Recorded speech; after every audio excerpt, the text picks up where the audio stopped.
Hola, buenas tardes. Vamos a leer la vida de Elías. El Señor proveerá.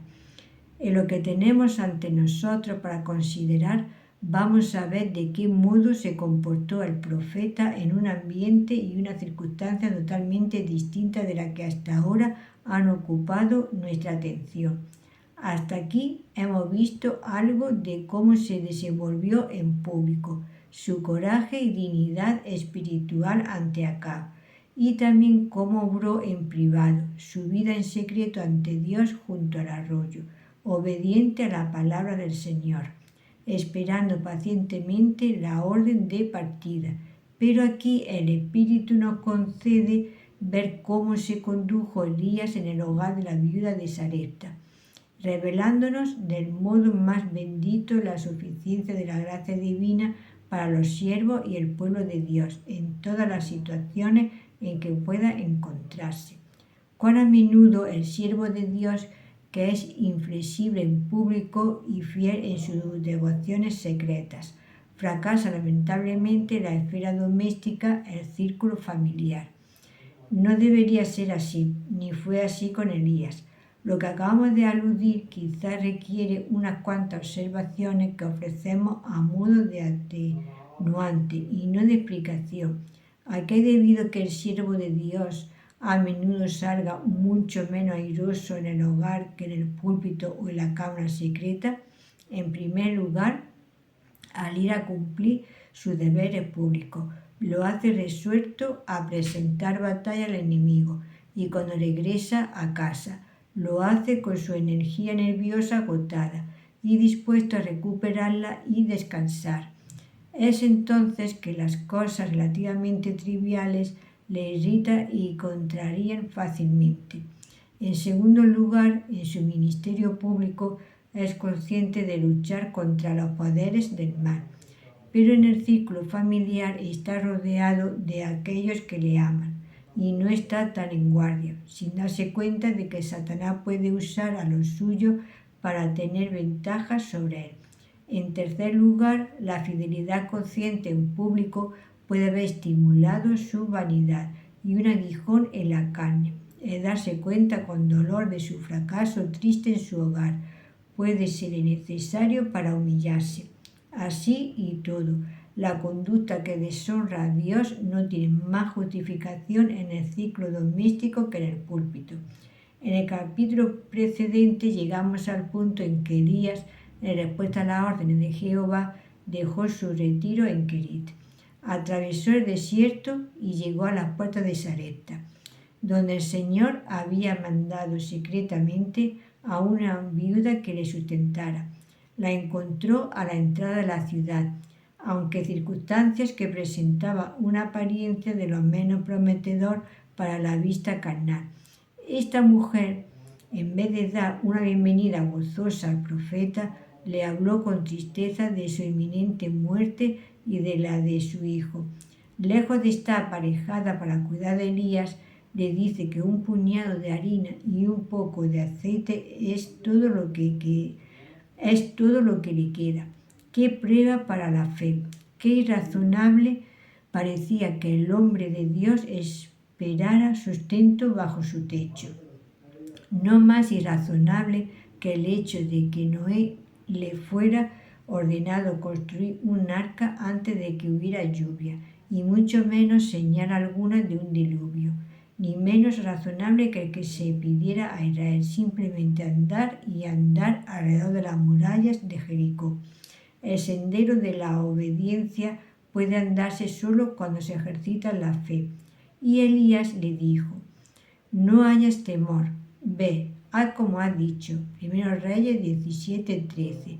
Qué palabra más afable para callar el corazón de la pobre viuda. No temas las consecuencias ni para ti ni para tu hijo, al usar los medios a tu alcance, por escaso que sea. Empero hazme a mí primero de ello una pequeña torta cocida debajo de la ceniza y tráemela, y después harás para ti y para tu hijo. Versículo 13. Qué prueba más severa esta. ¿Fue jamás una pobre viuda probada tan penosamente? Hacerle una torta primero era ciertamente su circunstancia, uno de los mandatos más duros dados jamás. ¿No parecía fruto del egoísmo?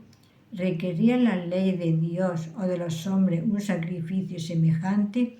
Dios no nos ha mandado hacer más que amar a nuestros semejantes como a nosotros mismos. Nunca nos ha mandado a amarles más. Empero aquí dice, hazme a mí primero, porque Jehová Dios de Israel ha dicho así, la tinaja de la harina no escaseará, ni se disminuirá la botija del aceite, hasta aquel día que Jehová dará lluvia sobre el haz de la tierra. Versículo 14. Ahí estaba la diferencia. Ello quitaba la avaricia de la petición, mostrando que no estaba inspirada por el egoísmo. Se le pedía una porción de lo poco que le quedaba, pero Elías le dijo que no dudara en dárselo porque, aunque el caso parecía desesperado, Dios cuidaría de ella y de su hijo. Obsérvese con qué confianza implícita habló el profeta. No había incertidumbre, sino seguridad positiva y firme en que el repuesto no disminuiría. Sí, Elías había aprendido en Kerit una valiosa lección por propia experiencia.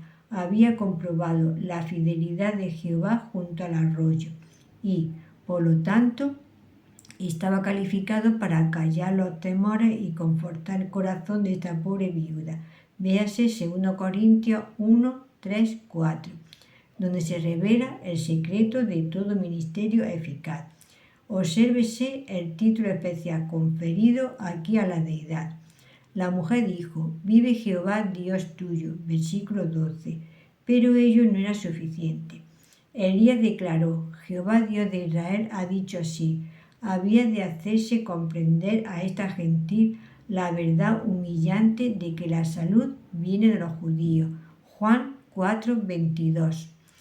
Jehová, Dios de Israel, de cuyos hechos maravillosos tiene que haber oído tanto, el que hizo del altivo faraón el estrado de sus pies, que llevó a su pueblo a través del mar rojo sin que se mojara, que lo sostuvo milagrosamente en el desierto durante 40 años y que subyugó a los cananeos. Podemos en verdad confiar en un Dios así para nuestro pan de cada día. Jehová Dios de Israel es aquel cuya promesa nunca falta, por cuanto el vencedor de Israel no mentirá ni se arrepentirá, porque no es hombre para que se arrepienta o cambie de parecer. 1 Samuel 15, 29. Puede confiarse ciertamente en uno así, porque Jehová, Dios de Israel, ha dicho así, la tinaja de la harina no escaseará, ni se disminuirá la botija del aceite, hasta aquel día que Jehová dará lluvia sobre la faz de la tierra. Versículo 14. Dios dio su palabra de promesa en que apoyarse. ¿Podía ella confiar? ¿Podía esperar realmente en ti? Véase cuán definitiva era la promesa. No era simplemente que Dios no permitiría que muriese de hambre o que supliría todas sus necesidades, sino que era como si el profeta hubiera dicho, la harina de tu tinaja no disminuirá, ni se secará el aceite de tu botija. Si nuestra fe está sostenida por Dios, hará que confiemos en su promesa, que nos entreguemos sin reservas a su cuidado y que hagamos bien a nuestros semejantes. Pero notemos que la fe ha de seguir ejercitándose continuamente. No se prometió ni proveyó una nueva tinaja de harina, solo un puñado que no disminuía, al parecer una cantidad inadecuada para la familia, pero suficiente para Dios, hasta aquel día que Jehová dará lluvia sobre la haz de la tierra. Evidenciaba la fe firme del profeta. Entonces ella fue e hizo como le dijo Elías, y comió a él y ella y su casa muchos días. Versículo 15. ¿Quién puede dejar de exclamar, oh mujer, grande es tu fe? Podía haber puesto muchas excusas a la petición del profeta, especialmente al serle un extraño. Pero a pesar de lo grande que era la prueba, su fe en el Señor no fue menor. Su simple confianza en que Dios cuidaría de ellos acalló todas las objeciones de la razón carnal. ¿No nos recuerda ello otra mujer gentil, la Sirofenisa, una descendiente de los cananeos idólatras, quien mucho tiempo después recibió a Cristo en los términos de Tiro y buscó su ayuda para su hija atormentada del demonio? Venció todos los obstáculos con fe asombrosa y obtuvo una parte del pan de los hijos en la curación de su hija. Mateo 15. Ojalá esos casos no movieran a clamar desde el corazón: Señor, aumentanos la fe, por cuanto solo quien concede la fe puede aumentarla. Y comió él y ella y su casa muchos días, y la tinaja de la harina no escaseó, ni menguó la botija del aceite, conforme a la palabra de Jehová que había dicho por Elías. Versículos 15-16. No perdió nada por su generosidad. Su pequeña provisión de harina y aceite era suficiente solo para una comida, y después ella y su hijo habían de morir. Pero su disposición de asistir al siervo de Dios le trajo lo suficiente, no solo para muchos días, sino hasta que el hambre cesó. Dio a Elías de lo mejor que tenía, y por su bondad para con él, Dios mantuvo su casa provista a lo largo del periodo de carestía. Cuán cierto es que el que recibe profeta en nombre de profeta, merced de profeta recibirá. Mateo 10:41. Empero, no todos los hijos de Dios tienen el privilegio de socorrer a un profeta. Con todo, puede socorrer a los pobres de Dios. ¿No está escrito que a Jehová presta el que da al pobre y el que le dará su paga? Proverbios 19:17. Y también, bienaventurado el que piensa en el pobre. En el día malo lo librará Jehová. Salmo 41:4. Dios no será deudor de hombre. Entonces ella fue e hizo como le dijo Elías, y comió él y ella y su casa muchos días. Y la tinaja de la harina no escaseó, ni menguó la botija del aceite. De nuevo tenemos aquí un ejemplo de que recibir la bendición de Dios y obtener comida espiritual en figura, es el resultado de la obediencia. Esa mujer cumplió la petición del siervo de Dios, y grande fue su recompensa. ¿Tienes tú, lector, al futuro? ¿Tienes miedo de que cuando las fuerzas te falten y llegue la vejez, te veas sin lo necesario para vivir? Entonces permítenos recordarte que no hay por qué temer. Buscad primeramente el reino de Dios y su justicia, y todas estas cosas, las necesidades temporales, os serán añadidas. Mateo 6:33. Temed a Jehová, vosotros sus santos, porque no hay falta para los que le temen. Salmo 34:9. No quitará el bien a los que en integridad andan. Salmo 84:11. Pero fíjate bien que todas estas promesas son condicionales. Tu obligación es dar a Dios el primer lugar en tu vida, temerle, obedecerle y honrarle en todas las cosas. Y Él te garantiza que a cambio tendrás seguros tu pan y tu agua. Quizá alguno de los que leen replicará: es más fácil recibir este sano consejo que obrar de acuerdo con él. Es más sencillo recordar la promesa de Dios que confiar en ellas. Quizá otro dirá: pero tú no sabes cuán penosas son mis circunstancias, cuán oscura la perspectiva, qué dolorosas las dudas que Satanás está poniendo en mi mente. Es verdad, pero por desesperado que sea tu caso, te rogamos seriamente que piense en la viuda de Sarepta. No es probable que tu situación sea tan extrema como la suya. Con todo, no pereció de hambre. El que pone a Dios ante todo, le encontrará siempre al fin. Las cosas que parecen ir contra nosotros nos ayudan a bien en sus maravillosas manos. Cualquiera que sean tus necesidades, no olvide al Dios de Elías. Y comió él y ella y su casa muchos días. Aquí vemos a Elías a salvo, morando en la humilde casa de la pobre viuda. Aunque la mesa era frugal, bastaba para vivir. No hay indicación alguna de que Dios les proveyera de variación en su régimen durante muchos días, ni de que el profeta estuviera descontento de comer lo mismo durante tanto tiempo. Ahí es donde obtenemos el primer reflejo de la manera en que se comportó en el ciclo familiar. Tenemos en él un ejemplo bendito. Mi precepto divino, así que sustento con que cubrimos. Seamos contentos con esto. 1 Timoteo 6:8. ¿De dónde procede este contentamiento? Del corazón sumiso y pacífico que descansa en Dios, sujeto a su voluntad soberana, satisfecho con la porción que Él se complace en designarnos y viendo su mano tanto en el proveer como en el rehusar. Y la tinaja de la harina no escaseó, ni menguó la botija del aceite. Ciertamente, la viuda no tenía motivo de queja de la prueba severa en que había sido puesta su fe. Dios, que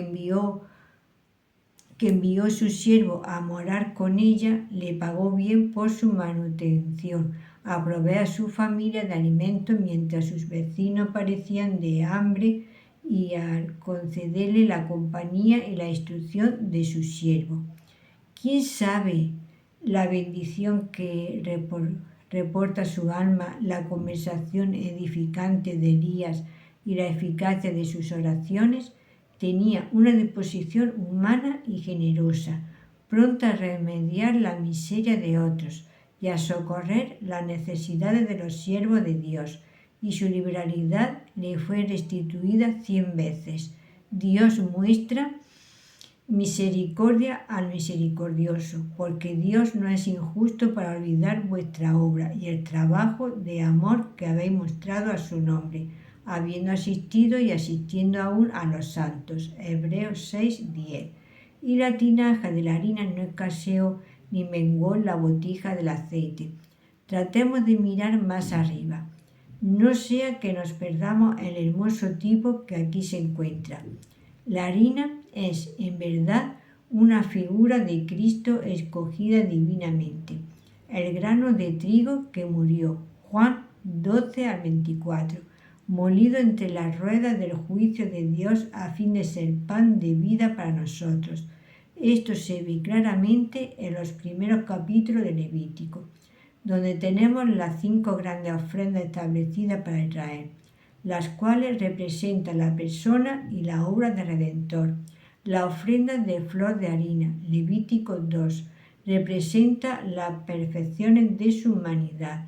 Está igualmente claro que el aceite es un emblema del Espíritu Santo en su operación de unción, de iluminación y de sustento.